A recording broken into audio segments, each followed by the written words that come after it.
Welcome to Game On the Women's Sports Network. I'm your host, Jess Lucero. We're getting ready to celebrate some incredible film and television talent. We're taking our mini mic with us everywhere we go. Let's have some fun.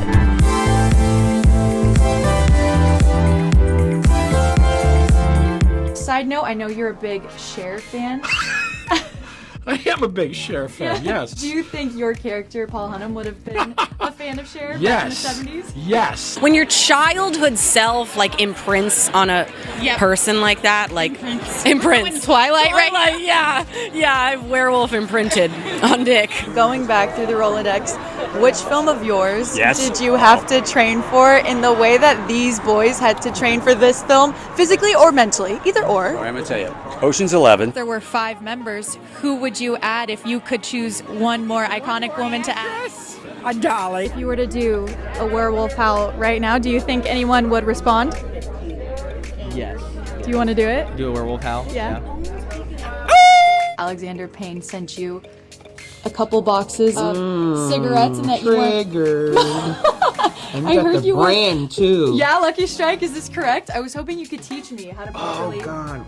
Okay. You finished this song about a year before you ended up releasing it, and you were saying that that was because you were in a dark place and Right. that you needed to prioritize what makes you happy. Totally. So I was curious about what it was that eventually allowed you to become happy enough in order for you to release Friends with Your Ex. Yeah, it's a great question. What pieces of your acting have you brought alongside to help you with performing on stage? Great question. Would you say that there was more pressure on you mentally or physically when it came to the training aspect?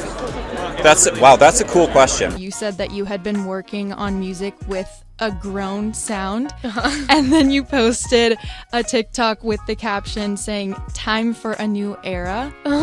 Do you feel like you've been able to achieve that new era with Greedy and with the other music that you've been working on? It's definitely a lot older. The act of taking on this fatherly role, it doesn't always have to be someone who is blood necessarily. With Tully, he has his stepfather Stanley, and he doesn't really respect him much. With your character, he doesn't really respect you all that much at first either, but I think he sees the effort that your character puts in, and you see this shift right. in dynamic Yeah, that's right. between the two of you. So I was wondering who you channeled in order to get that to come across. Glenn, 6 years in the making, and your castmates have said that they don't think anyone else could have made Devotion happen. What does it mean when you hear that?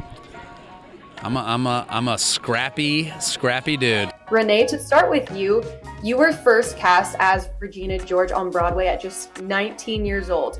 The rest of, crazy. The rest of the cast, you're the youngest, so I imagine that plays a huge role in how you end up portraying who's meant to be the HBIC of the cast, you know what I mean? Yeah, absolutely.